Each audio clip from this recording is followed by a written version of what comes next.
E aí, pessoal? Hoje então vamos para o quinto dia do Advent of Cyber 2022 e hoje, continuando no tópico de Red Team, a gente vai falar sobre Brute Force, né? O título aqui, né, é Ele Sabe Quando Você Está Acordado. Então, o elfo, né, o Max Kidd pediu pro o elfo do Recon, né, o Mac Red, para pesquisar por qualquer backdoor que o Yeti bandido tenha instalado. Então, se algum backdoor for encontrado, a gente tem que entender como é que ele fez isso e como é que eles estão utilizando, né, e acessando o sistema a rede do Papai Noel. Então, os objetivos de aprendizados, né, dessa task é aprender serviços de acesso remoto comuns, reconhecer um VNC, uma porta VNC aberta através de scan de porta, usar uma ferramenta para encontrar, né, o password, a senha do servidor VNC, e também conectar no VNC utilizando o VNC Client. Então, vamos lá. Ele começa falando dos serviços de acesso remoto, né? Então, basicamente falando que um serviço de acesso remoto é quando tu consegue acessar remotamente, né, o computador, o ativo, né, justamente para fazer esse controle dele aí à distância, né, não precisar estar sempre fisicamente no mesmo lugar que essa máquina. Então, né, esse computador pode estar tanto numa sala separada, tanto num edifício separado, até mesmo entre países, né? Enfim, distância ali limitada, contanto que tenha acesso à internet, né, à mesma network. Então, aqui ele mostra alguns protocolos comuns de acesso remoto, que é o SSH, o RDP e o VNC. O SSH, né, que é o mais comum de encontrar, o SSH significa Secure Shell, né, normalmente mais utilizado em sistemas de Linux. E por command line mesmo, mas hoje em dia também existem alguns programas que fazem esse acesso por interface. O RDP, né, significa Remote Desktop Protocol, então é protocolo de acesso ao desktop remoto e também conhecido, né, como conexão ao desktop remoto ou apenas desktop remoto. O RDP sim tem uma parte mais gráfica, né, e ele é mais utilizado em Windows mesmo.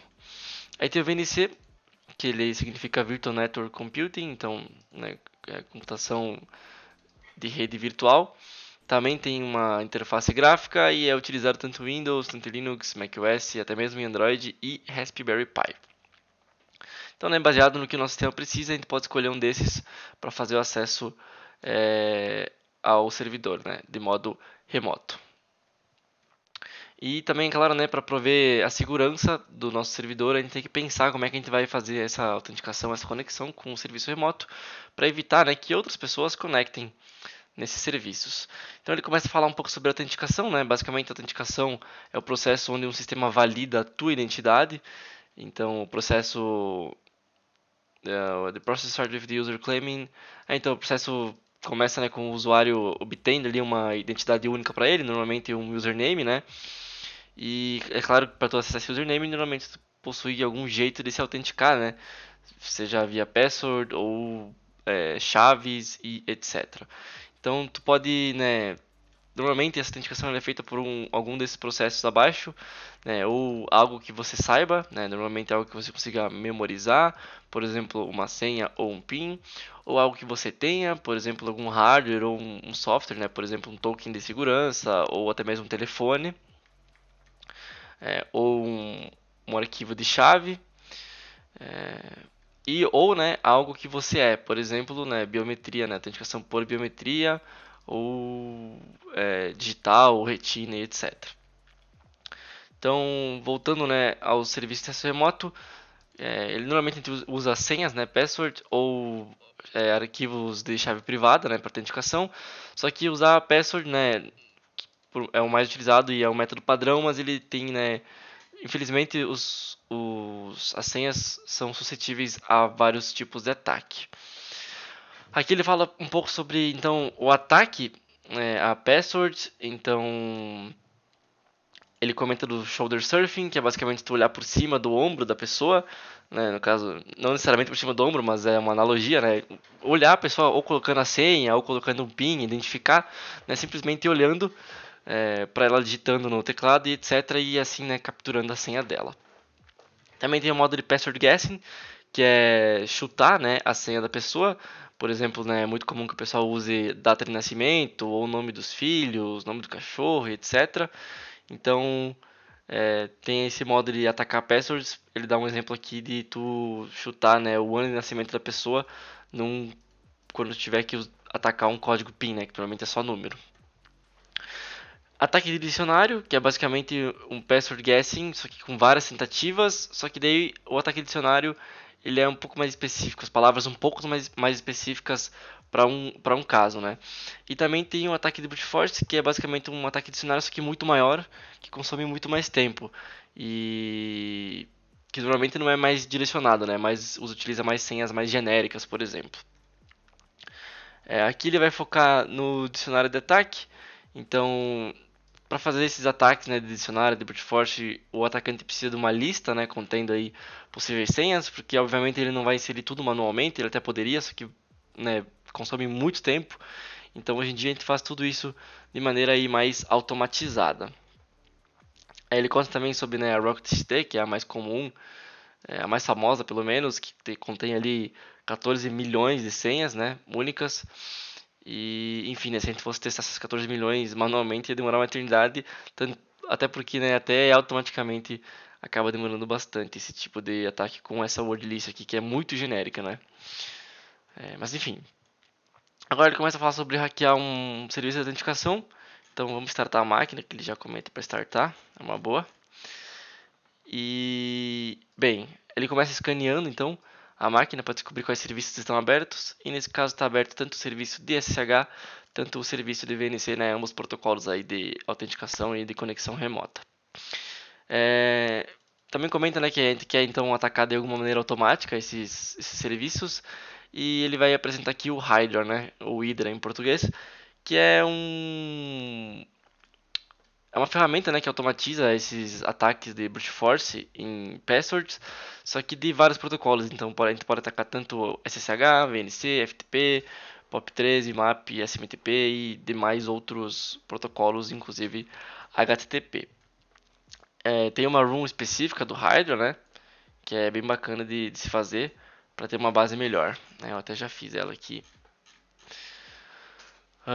Então aqui ele ensina a usar o Hydra. A gente usa a flag "-l para especificar um username, "-l minúsculo, aí o "-p" maiúsculo para especificar uma word list, né, uma senha. Aí em seguida a gente coloca, né, o IP do nosso servidor que a gente quer atacar e qual serviço que a gente quer atacar. Então aqui ele dá um exemplo. Então ele está atacando o usuário Mark com a Rocket.txt, né, essa lista aqui, essa word list, atacando esse IP, né, que é o nosso IP que botou na nossa máquina, e o serviço SSH. E também tem aqui uma maneira diferente de fazer, que é basicamente o mesmo ataque, só que em vez de botar servidor e serviço, ele coloca o serviço antes, dois pontos, barra, barra e o servidor. Mas é basicamente a mesma coisa que ele está fazendo aqui. E é claro, você pode trocar SSH por qualquer outro protocolo, né? RDP, VNC, FTP, POP3 e etc. Aqui ele demonstra algumas outras ferramentas não, flags que a gente pode utilizar, por exemplo, "-v" maiúsculo ou "-vv", que é para o modo verboso, que daí o verboso, ele, por exemplo, que nem está aqui, ele mostra quais ataques ele está fazendo no momento, então quais combinações, isso é bacana para saber se o nosso teste está funcionando certinho, né, se os ataques estão funcionando. E também tem a flag "-d", que é usada mais para debug, então a gente consegue debugar, por exemplo, se a gente não conseguir, se a ferramenta não está conseguindo autenticar numa porta ou conectar numa porta, a ferramenta "-d" vai trazer essa informação para a gente. Então aqui ele basicamente está tentando descobrir a senha do Alexander com a Rocket.txt, né? E com o modo "-v" de modo verboso para ver os ataques um a um. Então a gente pode experimentar, né, rodando o mesmo comando nesse carinha para ver se a gente encontra, né, o password que nem ele encontrou aqui, né? Que ele encontrou o password do Alexander como Sakura, né? É a senha 114 da Rocket.txt. Não precisa repetir aqui, vamos direto pro desafio. Mas ele comenta que todos os desafios no TryHack normalmente de brute force demoram menos de 5 minutos. Só que é claro que isso num cenário real ia demorar muito mais. Bom, dei um cortezinho aqui só para conectar na VPN, que eu não estava conectado. E vamos lá então. Primeira questão. Utilizo o Hydra, né, para encontrar a senha do VNC no alvo, né, da nossa máquina. Então vamos lá. A gente usa Hydra. O VNC ele não usa, não precisa especificar um usuário, né? Basta um password para conseguir autenticar por VNC. Então é só a gente especificar aqui a word list, né, com "-p". Aí utilizando a Rocket.txt, que no caso eu já tenho ela nesse caminho aqui no Kali Linux. Se você usa Kali Linux também vai estar nesse caminho. Você pode até mesmo utilizar aqui a Techbox dele, caso você ainda não tenha um Kali configurado, ou não saiba onde é que a word list está, etc. Ou mesmo baixar a word list, né, da internet que tu encontra no GitHub aí público. Mas vamos lá então, vamos especificar a máquina agora e o protocolo VNC. Não deve demorar muito tempo. E vamos pular para a segunda pergunta. Utilizando um cliente VNC, é só conectar na máquina e, né, que eles não Attack Box, mas acho que pode ser na própria máquina. E conectar na máquina e pegar a flag que está lá, né? E se você gostou do tópico dessa task, tem algumas runs aqui recomendadas para se ver. Vou até abrir aqui para dar uma olhadinha depois, que eu não lembro dessa aqui. Beleza. Sempre bacana fazer essas runs recomendadas porque elas complementam, né, o teu aprendizado. Então, vamos ver se já achou. Ainda não achou. É para usar o Rocket.txt mesmo, né? Imagino que sim, então provavelmente vai demorar um pouquinho. Tá fazendo 16 testes por tentativa. Tá tranquilo. Esse número de tasks. Tasks paralelas, no caso, né? E, inclusive, ele recomenda aqui setar, né, o Brute Force para 4 tentativas, porque normalmente esses protocolos de acesso remoto eles bloqueiam, né, quando eles detectam algum ataque que está usando muitas tentativas paralelas. Por isso que é recomendado tanto para SH, RDP e VNC utilizar apenas 4. Mas nesse caso, como é um CTF, a gente pode dar uma abusada e utilizar 16 sem problemas. Vamos ver se eu tenho Remini aqui já também. Ó, não tenho, ou escrevi errado, acho que eu escrevi errado, né? Não? Como é que é o nome mesmo? Ah, é com dois M's. Não tenho, então vou aprender a conectar no VNC aqui. Connect VNC via Command Line Linux. Vamos aprender a conectar nele aqui já. Deve ter algum programinha específico para isso.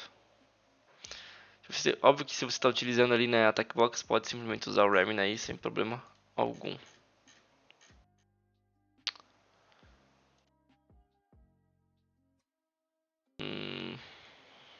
Tool to connect via VNC Linux.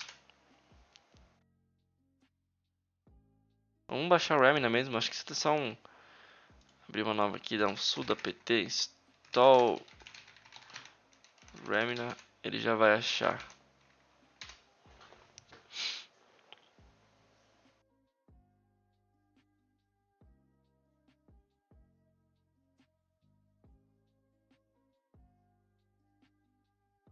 Baixou aqui, vamos ver. Beleza, só esperar então encontrar a senha. Já colar o endereço de IP aqui. E vou dar um cortezinho então até ele achar a senha, porque tá demorando um pouco. Ah, encontrou. Nem precisei fazer o corte, foi questão de 5 segundos. Então encontrou o password aqui. E vamos conectar lá então, sem muito segredo. Enter. Será que eu tenho que inserir o password em algum lugar? Ah, tem que escolher o protocolo. Que estava em RDP aqui, perdão pessoal. Password, Ctrl C. Ok. E show! Conseguimos acesso aí à máquina. Vamos abrir ela aqui e tá aqui, né? A nossa flag. Então, o password é esse. E é I see your screen, é isso? I see, assim. I see your screen. Beleza, pessoal. Então completamos aqui o dia 5. Sem muito mistério também. Eu acho que o próximo dia ele é um pouco mais complicado, hein? Então, até lá, pessoal. Valeu!